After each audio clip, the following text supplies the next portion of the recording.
신약기관을 크게 둘로 나눌 때 오늘 그 두 번째 2부에 해당되는 첫 번째 말씀입니다. 우리 거기 말씀 읽고 시작할까요?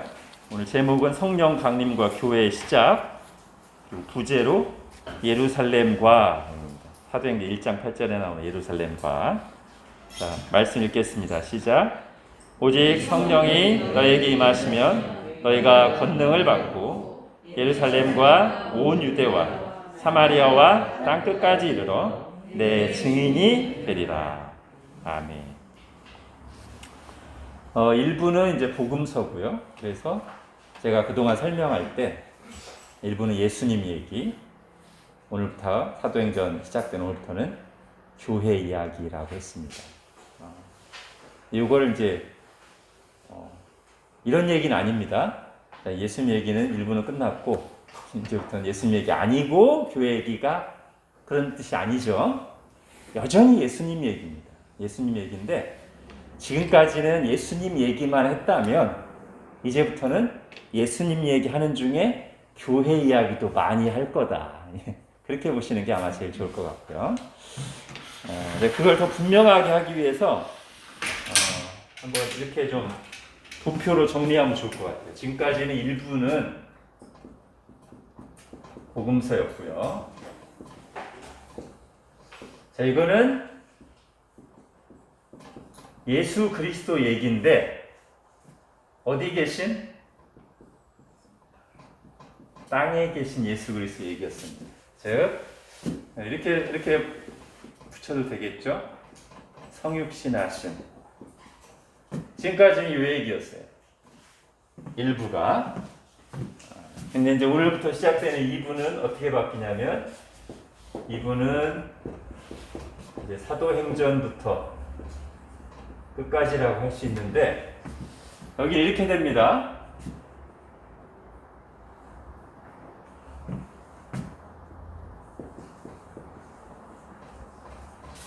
어디 계신? 우리 지난주에 승천하셨죠, 주님이? 지난주에 승천하셨어요. 자, 그리고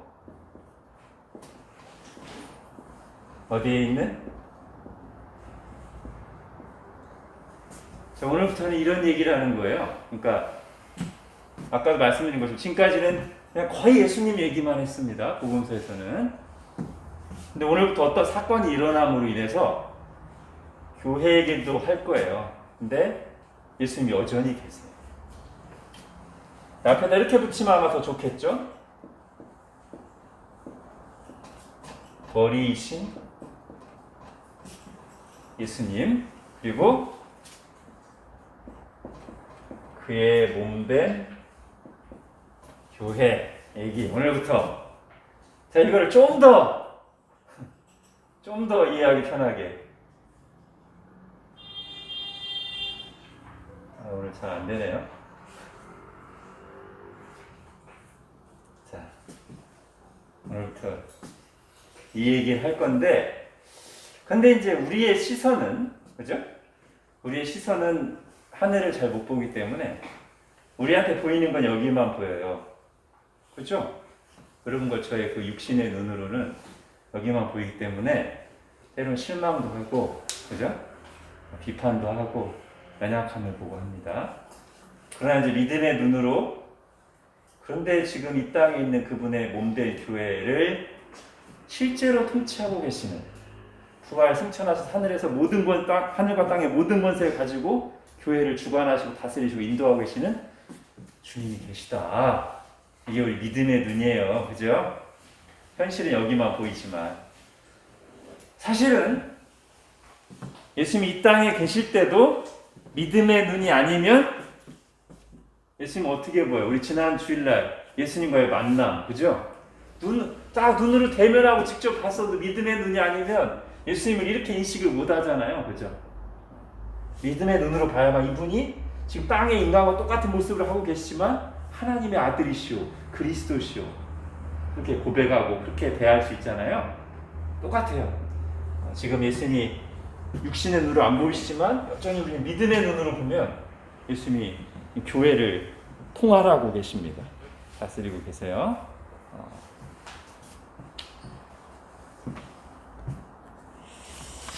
자, 오늘 2부 첫 시간이니까 서론을 조금 더 하겠습니다. 여러분 지금부터 하는 전체 흐름을 한번 잘 보시기 바랍니다. 지금 하는 내용이 이제 중요합니다. 여러분 신약 성경을 전체 그림을 보여주는 두 구절을 뽑는다면 이렇게 한번 뽑을 수 있을 것 같아요. 물론 이건 비슷한 내용을 가진 구절들이 있기 때문에 사람마다 좀 다르게 뽑을 수 있습니다만 제가 최대한 유명한 구절로 해서 두 구절. 요한복음 3장 16절. 그렇죠? 이거는 뭐냐면 예수님이 우리를 위해 오신 것, 또는 다른 말로 우리를 위해 예수님을 주신 것, 그죠?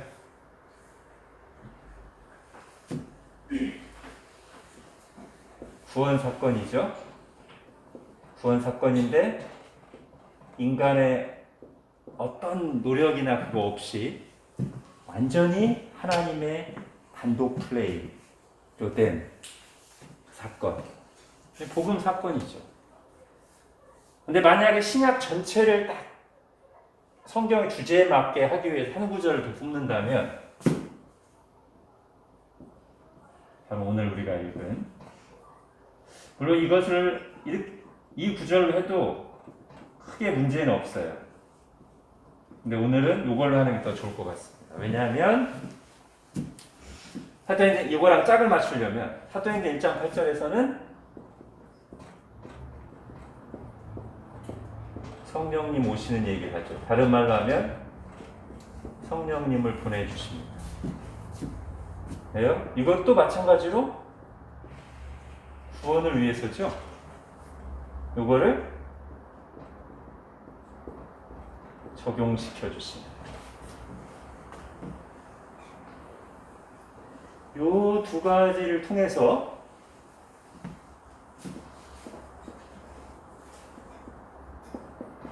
하나님 나라가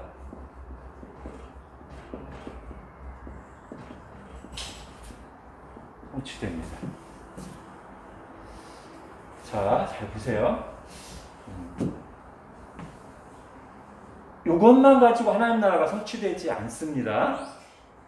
이게 중요한 성취인데 이게 다라고 생각하면 안 돼요. 반드시 여기까지 해야 온전한 성취가 됩니다. 그런데 여기에는 뭐가 들어가냐면 우리가 사도행전 1장 8절에서 보듯이 이거는 하나님의 단독 플레이잖아요. 그렇죠? 그러나 이 부분에서는 인간이 물론 전적으로 하나님의 주권과 은혜지만 반드시 인간이 거기에 반응을 해야 되는데 처음에는 믿음으로 반응해야 되고요. 그 다음에는 뭘로 할까요?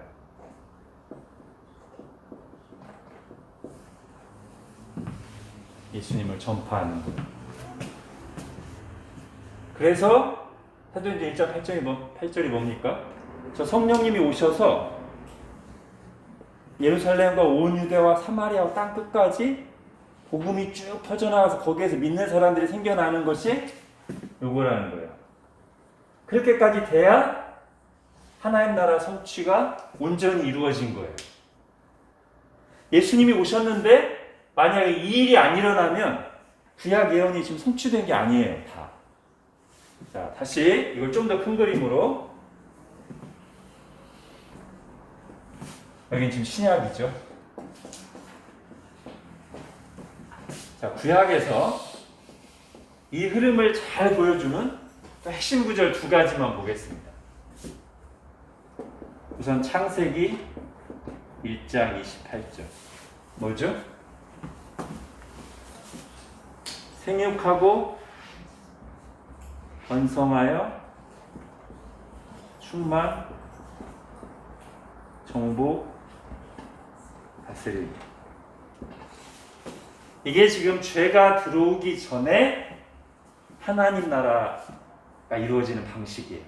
근데 죄가 없기 때문에 이미 하나님과 관계가 잘 돼 있어요. 제가 늘 말씀드렸죠.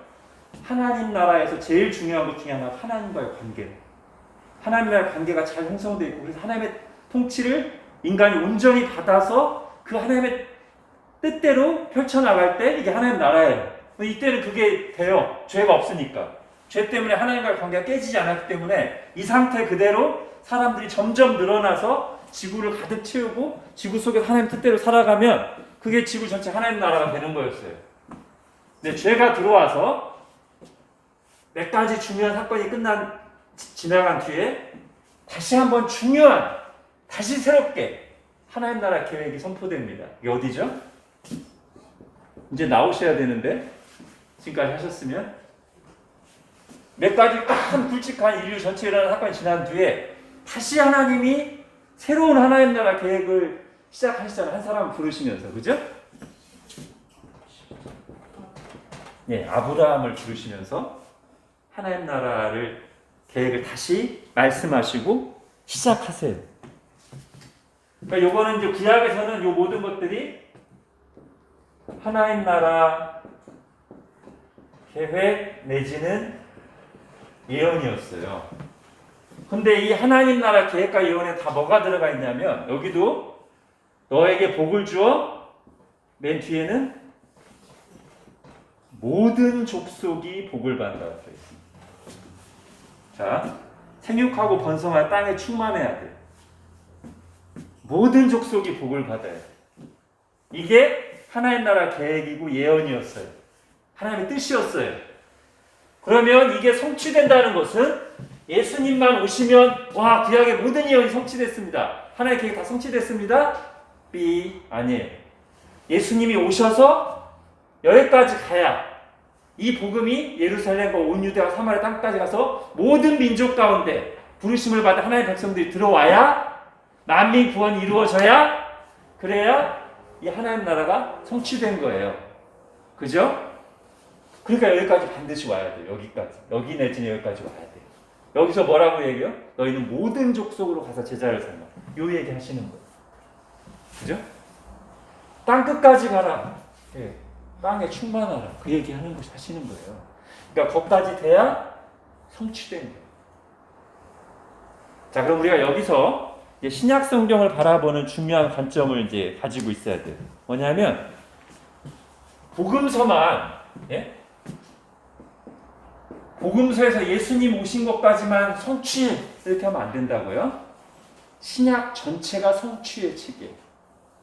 그 중에서도 성취의 전체적인 흐름을 보여주는 것은, 구약도 마찬가지지만 역사서, 시가서, 예언서 다 있잖아요. 근데 우리가 개관을 할 때는 주로 어떤 책을 위주로 봅니까? 역사의 흐름, 시간 순서를 쭉 보기 위해서 역사서를 주로 봤잖아요. 그러니까 신약에서는 역사서에 해당하는 게 복음서와 뭐예요? 사도행전. 그죠? 그래서 복음서와 사도행전이 초기 예수님이 탄생부터 예수님 돌아가시고 나서 승천하시고 부활하시고 나서 한 30년 기간 동안에 어떻게 이 구약 성경에서 하나님이 계속 얘기해 오셨던 그리스도를 통한 하나님 나라가 이루어지는 것이 성취되는지를 보여주는 거예요.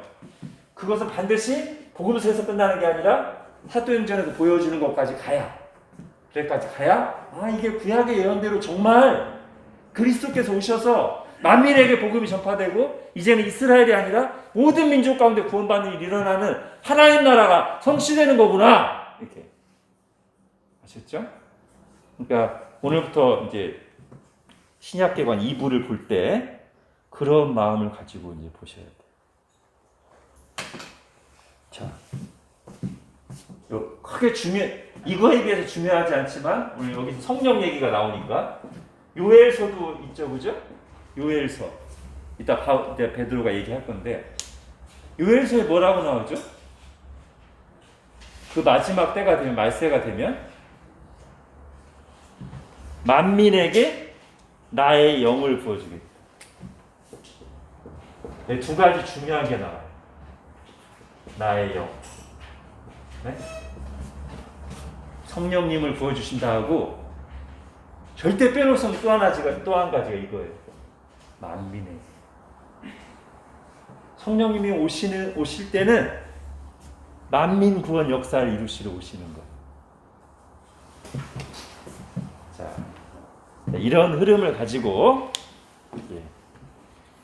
오늘 본문을 보겠습니다. 오늘은 이제 그 시작 단계로 드디어 성령님이 오신 이야기예요. 이 성령님이 오신 이야기가 이런 의미로 이해돼야 됩니다. 제가 이미 지금 서론을 했지만 오늘 전체 내용도 결국 이게 제일 중요한 내용이에요. 성령님이 왜 오셨는가? 구원을 적용하시면서 모든 민족에게 복음이 전파되게 하려는 그 뜻을 이루시기 오셔서 그래서 처음 오셨을 때 나타난 현상이 있어요. 자, 보겠습니다. 오순절 어떤 절기예요? 77절이라고도 하고 또 뭐라고도 한다? 맥주절. 그렇죠. 제가 보람이 있습니다. 이제 다 아시죠, 그죠? 그러니까 이날은 추수하는 절기예요. 오순절이나 77절이란 말은 50일 지났다, 77, 49주, 7주 지났다는 기간을 나타내는 거고, 이때 원래 하는 건 뭐냐면 맥주, 밀을 추수하는 절기예요. 그러니까 추수하는 절기에 성령이 오신 거니까 이게 그 의미가 있다는 거예요. 자, 예수님께서 약속하신 것을 기다리는 한 곳에 모여 기도하던 제자들에게 성령이 오셨습니다. 성령의 충만을 받은 제자들은 성령이 이끄시는 대로 담대히 말하기 시작했습니다. 그들은 여러 나라의 언어로 하나님이 이루신 위대한 일을 선포했습니다. 자, 성령님이 오셨고요. 성령님이 오시면서 사실 좀 굉장히 엄청난 현상이 발생했어요. 그걸 크게 외적인 것과 내적인 걸로 나눌 수 있는데 이렇게 나눠야만 우리가 혼란이 없습니다. 자, 성령님이 오순절날 오시자 두 가지 외적인 현상이 하나 있고 내적인 현상이 있어요. 외적인 현상 가장 두드러진 게 뭐냐면 방언으로 말하는 거예요. 그리고 이 방언은 여러분이 사도행전 2장을 보면은 쉽게 아시겠지만 방언이라고 표시되어 있지만 외국어예요. 그죠? 지금 로마 전역에 흩어져 있는 여기저기 흩어져 있는 그 디아스포라들이 각각 자기가 있는 지역의 외국어로 우리 성경에 난곳 방언으로 그죠? 이집트에서 태어난 사람은 이집트어로 이탈리아에 태어난 사람은 이탈리아어로 스페인에 태어난 스페인어로 그렇게 난곳 외국어로 말하는 굉장히 신비한 현상이 일어났어요. 이게 외적 현상이에요. 내적 현상은 뭐죠? 이 사람들이 원래 겁이 많고 도망치고 예수님 부활하신 뒤에도 우리가 복음서까지만 보면 제자들은 별로였어요. 그죠? 근데 갑자기 성령님이 오시니까 사람들이 복음에 대한 강력한 확신을 가지게 되고 그 다음에 성령님의 말하게 하심을 따라 순종하면서 담대함으로 또는 성령님의 능력으로 예수님을 증거하기 시작했어요. 이게 내적으로 일어나는 현상이에요. 성령님이 오셨을 때 어떤 이들은 여기에 주목하지만 사실은 이것은 본질 아니고요. 반복되는 일도 아니에요. 이건 뭐냐면 하나의 표징이에요. 조금 이따 그럼 가겠습니다. 이게 본질이에요. 그리고 이것은 본질이기 때문에 계속 일어나야 될 약속이 있고 우리가 구할 때 주실 내용들이에요. 뭐가? 성령님이 오셨을 때 우리 안에 복음에 대한 확신이 있고 순종하게 되고 담대함과 능력으로 복음을 증거할 수 있어요. 성령님을 충만하게.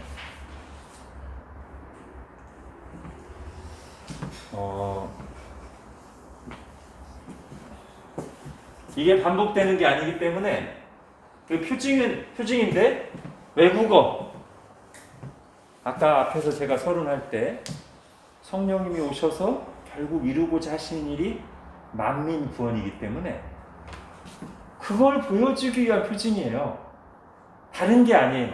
바로 그걸 보여주기 위한 표징이에요. 내가 이제 성령이 왔다. 내가 이제 뭐 할 거냐면 이렇게 각 나라 언어 가운데 모든 족속 가운데 구원한 자들을 불러낼 거야. 그러니까 지금 각 나라 언어 다 너에게 말하게 할 거야. 이걸 보여주시는 사건이라고요. 그러기 위해서 이 표징이 있는 거지 다른 게 아니에요. 자, 그러면 근데 이게 반복되지 않으니까 오늘날 이 시대 선교사님들은 어떻게 해야 돼요? 이 현상을 보고 주님 저도 성령 충만함으로 내일 스페인어를 발음할 수 있게 해주십시오. 그렇게 되면 아무 응답이 없어요. 자, 오늘날 선교사님들은 뭘 해야 되냐면 이 표징을 통해서 보여주신 하나님의 뜻과 마음을 받아서 하나님께서는 성령님을 보내주셔서 모든 족속, 모든 민족 가운데 구원 역사를 이루기를 원하시는구나. 그렇다면 내가 언어를 배우는 수고를 감당해서 스페인어로 파송받은 사람은 스페인어를 배우고 브라질로 보냄을 받은 사람은 브라질어를 배우는 수고를 열심히 감당해서 주님의 이 마음, 이 뜻을 이루는 자가 돼야 되겠다. 이렇게 적용돼야 돼요. 그죠?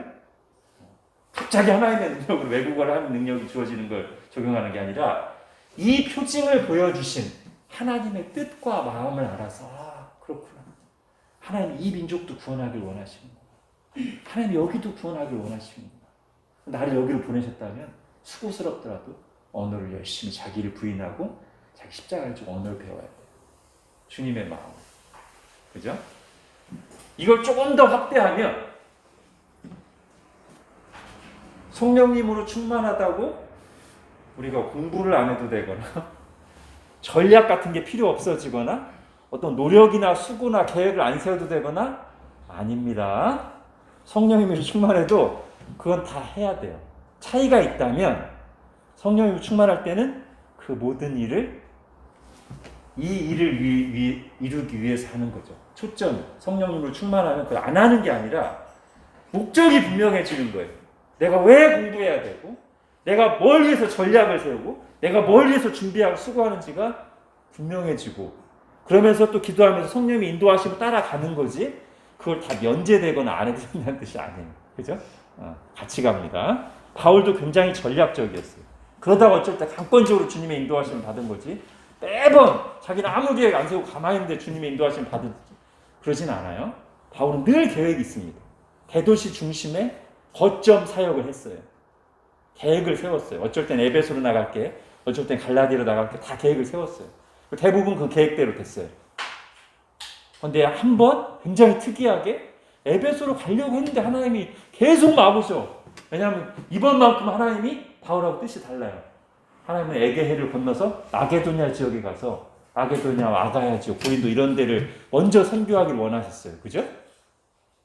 또 한 번은 로마로 가려고 하는데 하나님은 굳이 거기 로마 밑에 있는 멜리데라는 섬에 있는 부족들도 구원하기를 원하셔서 풍랑이라는 방법으로 인도하셨어요. 그렇게 이미 내가 하나님의 마음을 품고 하나님의 뜻을 가지고 계획을 세우고 열심히 가는 중에 특별히 하나님께서 다른 방향으로 인도하시는 거지 성령 충만하니까 주님 오늘 어디요? 아십니까? 열심히 자기 할 일을 해야 돼요. 자, 그 다음 읽겠습니다. 명절을 맞아 외국에서부터 예루살렘에 와 있던 많은 유대인들은 이 소리에 깜짝 놀랐습니다. 갈릴리의 촌부들이 각국 언어로 유창하게 말할 뿐 아니라 말하는 내용도 엄청난 것이었기 때문입니다. 사도행전을 보면 하나님의 큰 일을 말했다고 했어요. 그죠? 복음이죠. 베드로를 비롯한 사도들은 더욱 소리 높여 이것이 바로 요엘 선지자가 기록한 예언의 성취임을 복음서만 성취가 아닙니다. 예언의 성취임을 일깨워 줬습니다. 여기 같이 읽을까요? 시작. 마지막 날에 내가 내 영을 모든 육체에게 부어줄 것이니 너희의 자녀들은 예언할 것이요 너희의 청년들은 환상을 보고 너희의 늙은이들은 꿈을 꾸리라.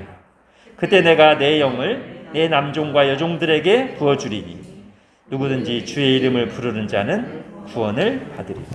예. 이제 좀 아까 현상으로 얘기했고요. 다시 한번 좀 더 분명하게 정리하겠습니다. 오순절날 방언, 즉 외국어를 말하게 하신 이유, 이것이 어떤 의미를 가지는지 크게 세 가지로 다시 정리하겠습니다. 우선 첫 번째는 오순절 방언 사건의 의미. 첫 번째는 일단 당시 모인 사람들 누구죠? 이 사람들이 지금 외국에 있던 디아스포라들이에요. 그죠? 우리가 그 사도행전 2장의 목록을 보면 굉장히 먼 곳에서 많이 왔어요. 저희 메소포타미아 지역에서 왔고요. 로마 지역에서 왔고 아프리카 지역에서 왔고 여러 군데서 왔어요. 오늘날처럼 교통도 발달되어 있지 않는데 굉장히 많은 시간과 비용을 들여서 왔어요. 왜 왔어요? 명절 지키러. 하나님 3대 명절 지키라고 하셨잖아요. 율법에. 유월절, 오순절, 초막절. 이렇게 멀리서 외국에 살다가 이 명절을 지키러 온 사람들은 어떤 사람들일까요? 경건한 유대인들이에요. 하나님 이때를 기다리셨어요. 물론 이 오순절이라는 절기 자체가 추수하는 절기가 의미가 있지만 이때 또 하나님을 경외하는 구약 때 하나님의 백성이었던 그 사람들이 많이 모이는 거예요. 이 사람들부터 시작하는 거예요. 이 사람들에게 먼저 분명한 사인을 보여주시는 거죠. 갑자기 성전 한 곳에서 갈릴리에서 온 촌사람들이 엄청나게 놀라운 일을 하는 거예요. 자기가 살고 있던 지역의 언어로 각 나라 언어로 말하는 거예요. 예. 이 사람들에게 주시는 사인이에요. 증거예요. 이 경건한 이들, 이들로부터 지금 처음 교회가 시작되는 거예요. 이들이 초기 교회 멤버예요, 말하자면. 사도행전 1장에 나오는 120명의 문도와 함께 바로 이 사람들, 천하 각국에서부터 하나님의 말씀을 지키려고 많은 시간과 비용을 들여 지금 오순절에 여기에 온 이 경건한 유대인들, 이들에서부터 초대교회가 시작되는 거예요. 예루살렘 교회가. 그러니까 이들에게 지금 그걸 보여주시기 위해서 영적 현상이 있었어요. 그러나 이거보다 더 중요한 의미는 뭐냐면 우리 방금 읽은 것처럼 요엘서 예언의 성취. 이게 바로 베드로가 성령님으로 충만해서 얘기합니다. 이게 바로 지금 너희가 보고 있는 이 현장이 바로 요엘서 2장에 나오는 만민에게 성령님을 부어주실 거라는 바로 그 현장이다. 지금 이게. 지금이 바로 성취의 그 때다. 예언이 성취되는. 그런데 세 번째. 왜 근데 이런 식의 표징을 주셨는가? 다른 여러 가지 하실 수 있어요. 그죠? 성령님이 오시면서 여러 현상이 나타날 수 있어요. 그런데 하나님은 이 표징을 작정하고 보여주십니다. 이날. 왜? 아까도 말씀드렸지만 이것이 성령님을 보내주신 이유를 가장 뚜렷하게 보여주는 표징이에요. 성령님은 왜 오셨는가? 예루살렘과 온 유대와 사마리아와 땅끝까지 이르러 모든 족속으로부터 하나의 백성을 불러내셔서 천하 만민이 복을 받을 것이라고 하는 아브라함에게 주셨던 그 하나님 나라 계획을 성취하러 오신 것이다. 그걸 보여주시려고 저 외국어라고 하는 표징을 보여주시면서 성령님이 임하신 거예요. 하나님의 구원 계획을 보여주시는 거예요. 자, 특히 하나님의 만민 구원 계획을 보여주시죠. 또 다른 말로 하면 이건 이런 의미입니다. 지금 이때 오순절날 성령님이 오시면서 하나님의 구원 역사에서 새로운 시대가 시작되는 거예요. 하나님의 구원 경륜에서 새로운 시대가 시작되는 거예요. 이게 뭐냐면 이렇게 한번 생각할 수 있을 것 같아요. 크게 첫 번째 시대, 어떤 중요한 사건이 있어서 두 번째 시대로 넘어가고, 다시 중요한 사건이 있어서 세 번째 시대로 넘어간다고 정리할 수 있겠습니다. 첫 번째 시대는 뭐냐면 온 인류가 한 민족, 한 언어였어요. 그런데 어떤 엄청난 사건이 일어나면서 이 구도가 완전히 바뀌어요. 뭐죠? 빨간색으로. 바벨탑 사건, 그죠? 바벨탑 사건이 일어나면서 이 구도가 깨져요. 그러면서 여러 민족과 언어로 나뉘는데, 이 두 번째 시대의 특징은 여러 민족과 언어로 나뉜 가운데 하나의 민족을 택하셔요. 하나님이 아브라함 택하시죠, 그죠?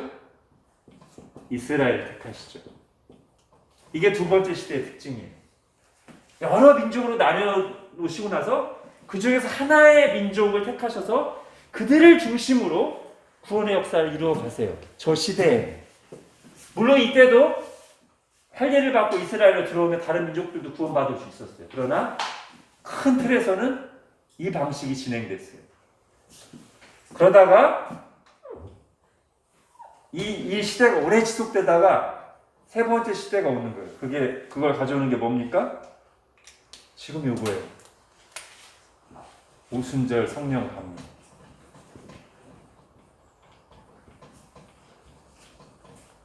오순절날 성령이 강림하시면서 이제 이스라엘을 중심으로 진행됐던 이 하나님 나라 구원 역사가 모든 민족에게, 사실은 이스라엘 처음 부를 때, 아브라함 처음 부를 때 아까 서론에서 말씀드린 것처럼 내가 너로 말미암아 모든 족속이 복을 받을 것을 이미 얘기하셨어요. 그죠? 이제 그때가 됐다는 걸 보여주는 거예요. 성령이 강림하시면서 바로 그때가 됐다. 이제 모든 족속에서, 모든 민족에서 하나님의 백성을 불러낼 거예요. 이때는 이스라엘이 하나님의 백성이었어요.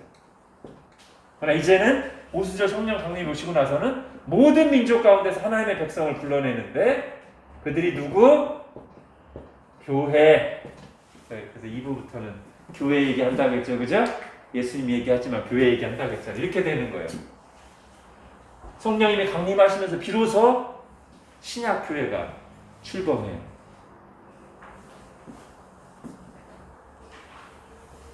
오순절날 방언 사건은 바로 그걸 보여주는 거예요. 그거를.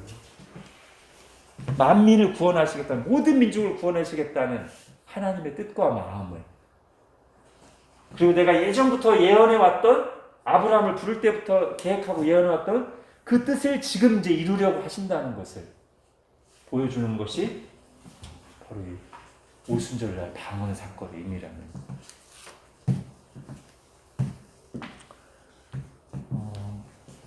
그럼으로써 구약의 모든 하나님 나라 계획이 성취되는 거예요. 그러면 우리가 이제 이렇게 또 정리할 수 있을 것 같아요. 성령님이 오신 이유가 그럼 뭔가?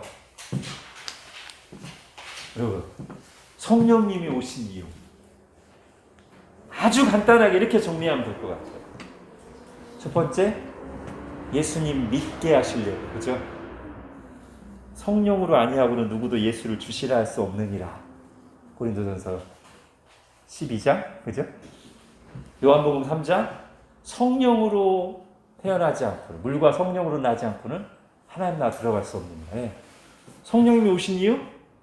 먼저 나를 거듭나게 하시고 예수님 믿게 하시려고. 자, 1. 예수님 믿게 하시려고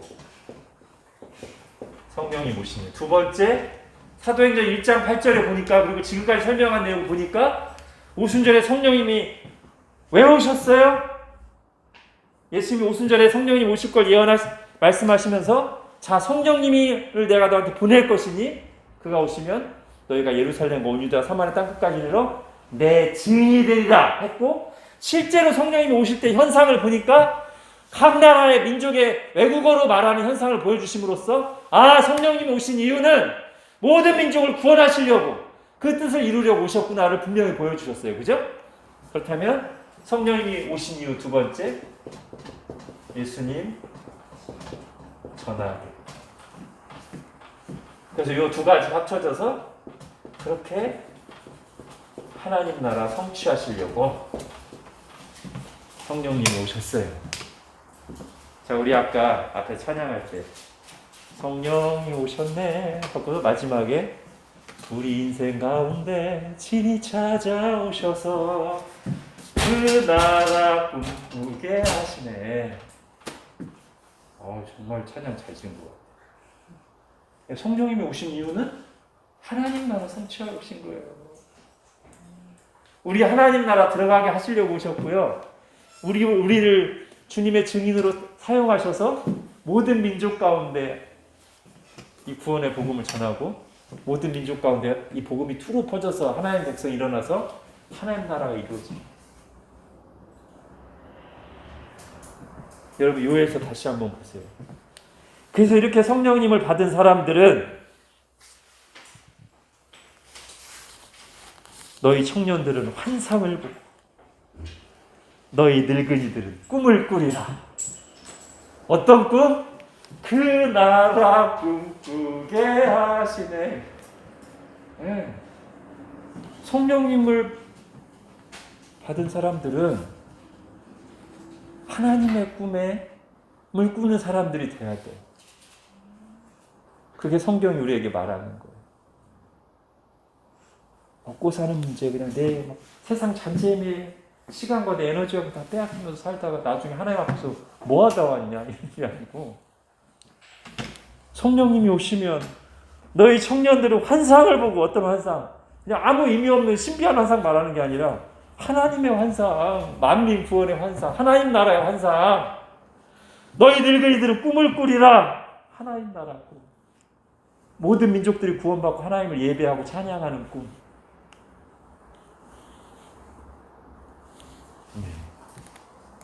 그러려고 오셨어요, 성령님.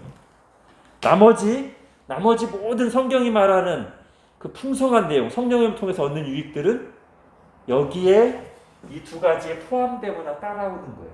요즘 우리도 하고 있는 성령님 안에 있는 의와 평강과 기쁨, 그 다음에 성령님의 위로하심, 성령님의 조명하심, 성령님의 인도하심, 성령님의 능력, 이 모든 것은 다 이 두 가지 목적을 이루기 위한 거예요. 또는 이 두 가지를 하면서 경험되는 거예요. 예수님을 믿을 때, 예수님을 전할 때 바로 그 성령님의 인도하심과 위로와 조명하심과 능력과 확신과 이런 것들이 더 생생하게 나타나는 거예요. 왜? 성령님이 그거 하러 오셨으니까요. 그죠? 근데 성령님은 그 일을 하려고 우리 가운데 와 계시는데 우리는 다른 데만 자꾸 관심을 갖고 있으면 힘들죠. 그러겠죠? 자, 그래서요, 이제 균형을 잡을게요. 이제 오순절파는 우리나라의 순복음 교단 같은데, 그런데 너무 이 오순절, 여기서 오순절파라는 말까지 나오잖아요. 오순절파는 너무 개인적이고 체험적인 경향으로 흘러요. 이들은 성령파예요. 그런가 하면 또 이렇게 교리를 중요하게 여기는 그런 데들은 개인적이보다는 역사적인 의미를 중요하게 여기고, 역사적인 전통, 개혁교회의 전통 이런 거 중요시 여기고, 교리적이죠. 성경파예요.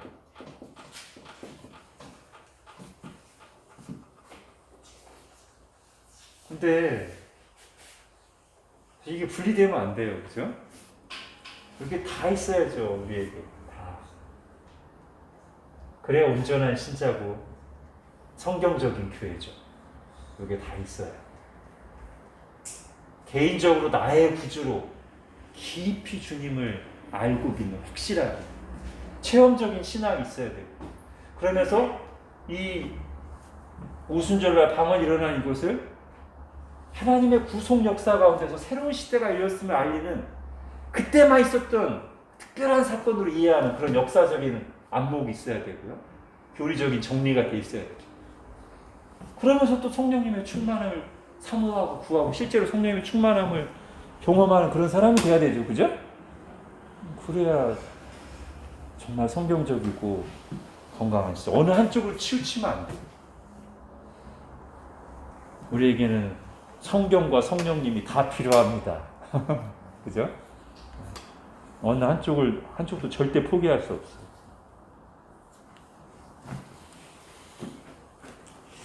자, 그래서요, 여기까지 정리했고, 그래서 이때가 무슨 절기라고요? 오순절. 오순절이 뭐 하는 절기? 추수하는 절기예요. 다시 말해서 지금 오순절날 이렇게 방언을 외국어로 말하고 성령님의 능력으로 복음을 전하자 그날 3,000명이 믿게 돼요. 그죠? 여기 이 사람들 속에서 해외에 살다가 온 하나님의 말씀대로 절기를 지키려고 온 그 경건한 유대인들 사이에서 성령님의 능력으로 복음이 선포될 때 3,000명이 그 자리에서 회심하면서 예수님을 믿으면서 우리가 아는 그 성령 충만한 예루살렘 교회가 딱 형성이 돼요. 본격적인 추수가 시작된 거예요. 이 추수하는 절기인 오순절에 성령님이 오심으로써 본격적인 추수가 시작됐어요. 어디에서부터? 예루살렘에서부터. 그런데 예수님은 사도행전 1장 8절에서 말씀하실 때 예루살렘은 시작이고, 그죠? 성령님 오시면 추수가 예루살렘에서만 와 끝나는 게 아니라 예루살렘 시작이야. 이제 여기서 시작해서 온 유대와 사마리아와 땅 끝까지 추수가 일어나요. 대추수가 일어나요. 그게 예수님의 비전이에요. 그게 온전한 성취예요. 하나님의 백성들은 비록 우리가 굉장히 한계적이고 매일매일 살아가는 게 고되고 막 그럴지라도 기본적으로 우리 마음과 비전이 여기 가 있어야 돼요. 하나님의 꿈에 맞닿아 있어야 돼요. 우리 마음. 그럼 그게 거창한 게 아니고요. 그렇게 될 때 우리의 매일매일의 삶 속에서 하나님의 인도하심을 받고 실제 하나님의 일을 할 수 있어요. 그럴 때. 그러자 우리 시야가 좁아지면 늘 우리 일, 내 먹고 사는 문제, 내 지금 어려운 문제가 있으면 늘 그걸 핑계대고 거기 끌려다닐 수밖에 없어요. 근데 여러분, 바울은 개인적인 문제 없었겠어요? 그죠? 맨날 여기저기 아프고 막 사고 나고 가족들 왜 없었겠어요? 경제 문제 왜 없었겠어요? 근데 더 큰 이 꿈에 사로잡혀서 거길 따라가다 보면 어떤 일이 일어나요? 너희는 먼저 그의 나라와 그의 의를 구하라. 그리하면 이 모든 것을 너희 더하시려 경험해요. 물론 다 바울처럼 풀타임 사역 아니죠. 대부분의 신자들은 직장 생활하고 자기 일을 하면서 하지만 근데 그러면서도 이 꿈에 동참하는 것도 하나님의 뜻이에요. 그죠? 일부 그냥 선택받은 선교사님들만 여기에 헌신하는 거 나머지 그냥 저희는 그냥 먹고 살기 바빠서 이거는 성경이 말하는 신앙은 아니에요.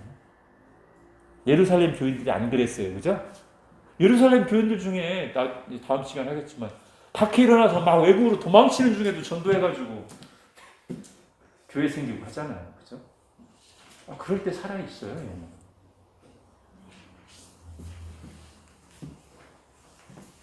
저도 옛날에 제 충만할 때와 힘들 때 이렇게 한번 분석을 해보니까 영적으로 이렇게 침체되어 있을 때랑 정말 충만할 때를 제가 이렇게 다 회고를 해봤어요. 그랬더니 영적으로 침체되어 있을 때는 진짜 모든 게 다 갖춰져 있고 별로 어려울 거 없는데도 이걸 잘 생각 안 하게 돼. 그럴 힘도 없고. 근데 제가 굉장히 막 제 인생에서 제일 충만했던 시기가 있거든요. 근데 그 시기가 되게 어려운 시기였어요, 제가. 몇 가지 이유로. 회사에서는 막 맨날 야근하고요. 어떤 사람과의 관계 때문에 막 맨날 힘들어하고. 근데 그때 굉장히 충만했어요. 맨날 사람들 만나면 예수님 얘기하고. 그러니까 우리가 이제 어디에 결국 초점을 두느냐인데요. 내가 과연 할 수 있을까? 그런 계산을 먼저 하면 안 돼요. 먼저 여기에 대해 초점을 맞춰 살기로 마음을 먹고 기도하고 하나님 인도하시고 구하면 나머지는 하나님이 알아서 해주세요. 물론 거기 매일매일의 싸움이 있지만 근데 그게 가능해져요. 그죠?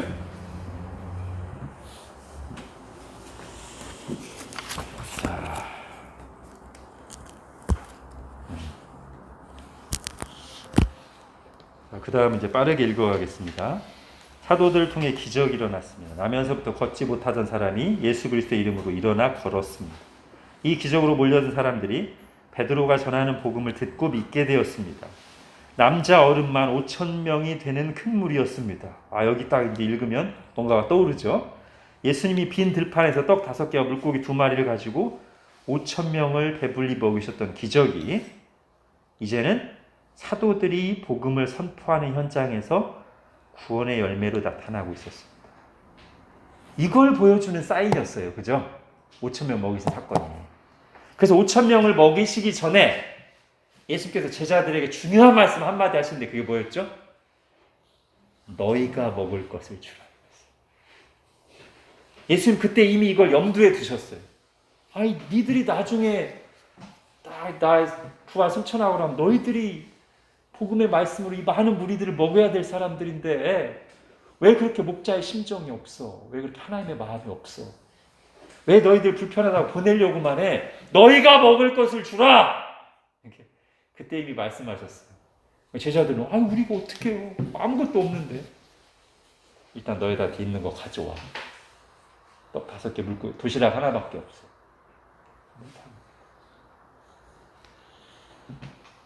이날 베드로가 이 나면서부터 걷지 못하는 사람을 일으킬 때 무슨 말하면서 일으키죠? 은과 금은 내게 없거니와 나 가진 거 아무것도 없거니와 나사렛 예수 그리스도 이름으로 내게 명하라 일어나. 그죠?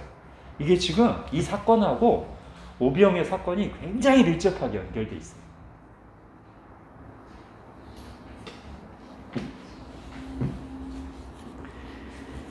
복음의 빛이 힘있게 비추자 반응은 극명하게 둘로 나뉘었습니다. 빛으로 나오는 사람들과 빛을 거부하는 사람들, 빛의 일꾼들과 어둠의 일꾼들이었습니다. 빛이 빠른 속도로 확산되자 어둠의 권력자들이 다시 활동하기 시작했습니다. 예수님을 죽이는 일에 앞장섰던 종교 지도자들이 사도들을 박해하기 시작했습니다. 사도들을 잡아오게 가둔 뒤 공회에 불러 위협했습니다. 그러나 사도들은 더 이상 예전에 겁 많던 제자들이 아니었습니다. 성령 충만한 그들은 예수 그리스도를 전하지 말라는 협박에 위축되지 않고 말했습니다. 같이 읽을까요? 시작. 하나님 앞에서 여러분의 말을 듣는 것이 하나님의 말씀을 듣는 것보다 옳은가 스스로 판단하시오. 우리는 보고 들은 것을 말하지 않을 수 없습니다. 진정한 증인들이죠. 그렇죠? 사도들만이 아니었습니다. 교회도 한 마음으로 기도하며 그들 앞에 펼쳐진 좁은 길을 힘차게 걸어갔습니다. 그들은 함께 기도했고 함께 박해를 받았으며 가진 것을 함께 나누었습니다. 예수님께서 그들과 함께 하셨습니다. 성령이 오시자 복음이 열매 맺기 시작했습니다. 성령이 오시자 교회가 일어섰습니다.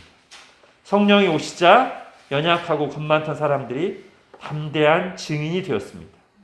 이 증인들의 행진은 오고 오는 세대가 바통을 전해주고 이어받으며 땅 끝까지 이를 것입니다. 그럼 지금 이 바통이 우리한테까지 왔어요. 그죠? 우리도 지금 이 사명을 그대로 물려받은 사람들이에요. 이 시대 모든 교회는 지금 우리 세대에 할 수 있는 최선을 다해서 모든 민족에게 복음을 전파하는 일에 헌신해야 돼요. 그러려고 우리에게 성령님을 보내주셨어요. 물론 우리 주변 이웃부터.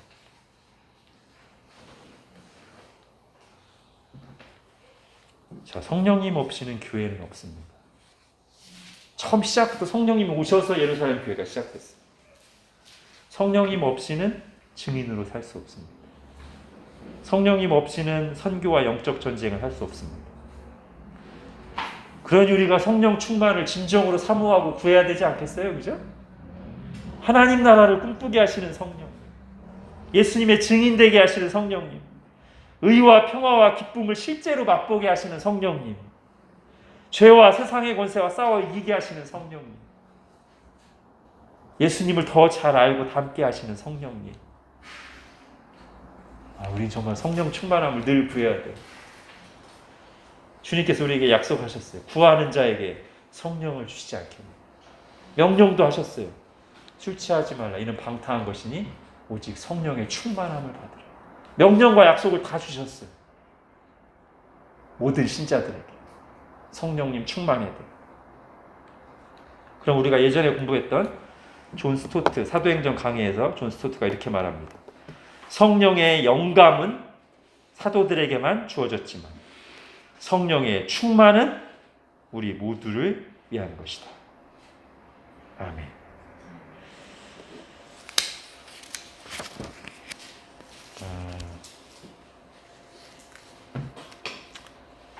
한 가지만 이제 정리하고 기도할게요.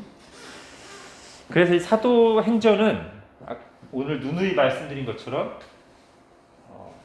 구약에 예언하신 하나님 나라, 즉 모든 족속이 복을 받을 것이라는 그 하나님 나라 예언이, 계획이 어떻게 실제로 성취되는가를 보여주는 책이면서 이 사도행전은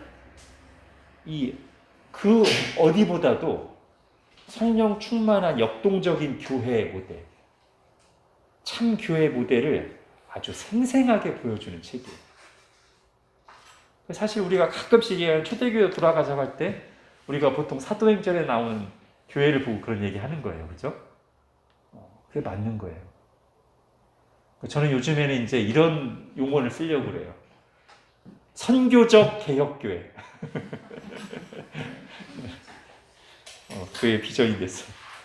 선교적 개혁교회. 이 모든 성경을 정말 철저하게 배우고 그 말씀에 온전히 뿌리 내린 하나님의 영광을 위해서 모든 일을 하는 개혁 교회이면서 이게 그냥 지적으로만 끝나면 안 되고 실천하는데 그 실천의 최고의 우선순위는 성령님이 오신 이후에 부합하는 거예요. 모든 민족에게 복음을 전하는. 앞으로 우리 교회는 선교적 개혁교회를 지향합니다. 자, 이제 하나만 이제 주의할 게 있는데요. 제가 방금 사도행전에 나온 그 교회가 정말 그 최고의 교회 모델이 된다고 했는데, 이 말이 의미하는 것이 사도행전과 성경 다른 부분을 잘 해석해서 사도행전에 나오는 교회가 보여주는 교회의 본질을 우리가 배우자는 뜻이지, 사도행전에 나와 있는 교회나 신자들이 하는 모든 것을 우리가 다 규범적인 것으로 그대로 받아야 된다는 뜻은 아닙니다. 예를 들면 당장 1장에서부터 사도들 한 명 그 보궐선거할 때 벌석을 채우는데 제비뽑기를 한단 말이죠. 사도들이 제비뽑기 했구나. 오늘날 직분자 뽑을 때 제비뽑기. 그게 성경적이야? 이렇게 말할 수 없다는 거예요. 다 봐야 돼. 그러니까 사도행전은 복음서도 그렇고 사도행전도 그렇고 과도기예요. 과도기이기 때문에 아직 구약적인 모습도 많이 나오고요. 특히 복음서에는 아직 구약적인 특색이 많이 나와요. 사도행전에도 이제 막 뭔가씩 하나씩 이렇게 성령님 인도하신다고 갖춰나가는 중이에요. 그리고 그때는 사도들이라고 하는 지금은 없는 비상직원이 있었어요. 오늘날은 비상직원 없잖아요. 항존직만 있잖아요. 그죠? 그러니까 그런 걸 다 고려해서 생각해야지. 오늘날과 분명히 다른 시대적인 특징과 과도기적인 특징과 사도라고 하는 특별한 직원이 있었는데 그걸 다 배제한 채 오늘날도 그대로 해야 돼. 똑같이. 이렇게 하다가는 자칫 좀 극단으로 갈 수가 있어요. 제비뽑기 선출, 오순절 방언, 아까도 말했지만 그러니까 성령님 받으면 다 방언해야 돼. 말도 안 되는 소리. 사도들의 특별한 권능, 어떤 유무상통의 절대화, 사도행전 2장과 4장에 나오는 자기의 재산을 다 팔아. 그것도 절대적인 규범을 해가지고 우리는 다 사유재산 없이 다 팔아야 돼. 이것도 극단적인 거. 성경 다른 곳을 잘 보면 아, 그들도 다 자기의 재산들이 있었구나라는 걸 얼마든지 발견할 수 있어요. 다만 그 정신과 그런 섬김을 본받아야죠. 그죠? 그렇게 본받자는 거예요. 잘 관찰해서 정말 이들이 성령 충만할 때 보여주는 그 하나님을 향한 열심, 사랑, 그런 것들, 순종, 박해에 맞서서 복음을 전하는 모습들, 이런 걸 이렇게 본받아요. 자, 오늘 이제 들은 내용들을 가지고 오늘도 기도하겠습니다. 하나님, 오늘도 사도행전 말씀을 통해서 우리에게 하나님의 뜻과 마음을 보여주시고 내주심을 감사합니다. 하나님, 우리 모든 형제 자매님들 성령님으로 충만하게 하여 주셔서 하나님 나라의 꿈을 꾸게 하시고 정말 하나님 나라에 초점을 맞춘 하나님의 비전에 사로잡힌 그런 복된 인생들이 되게 하여 주옵소서. 그렇게 하나님의 꿈을 꾸고 하나님 나라를 위해 초점을 맞추며 살아갈 때 성령님 안에서 누리는 그 모든 의와 평강과 기쁨과 위로와 인도하심과 확신과 능력을 더욱 풍성하게 맛보며 살아가게 하여 주옵소서. 하나님, 저희 교회가 성령님께서 영감하여서 우리에게 계시해 주신 이 하나님의 모든 말씀에 충실한 말씀을 부지런히 배우고 바르게 깨닫고 철저하게 순종하는 그런 말씀의 신실함, 그리고 하나님의 영광을 추구하는 개혁교회가 되게 하시고, 동시에 성령님이 오신 이후 만민 구원을 위해서 오셨는데 그 오신 이유에 맞게 저희도 하나님의 마음을 품고 주님이 교회에게 주신 최고의 명령, 이 선교 명령에 온전히 헌신하며 쓰임받는 그런 복된 교회가 되게 하여 주옵소서. 예수님의 이름으로 기도합니다. 아멘.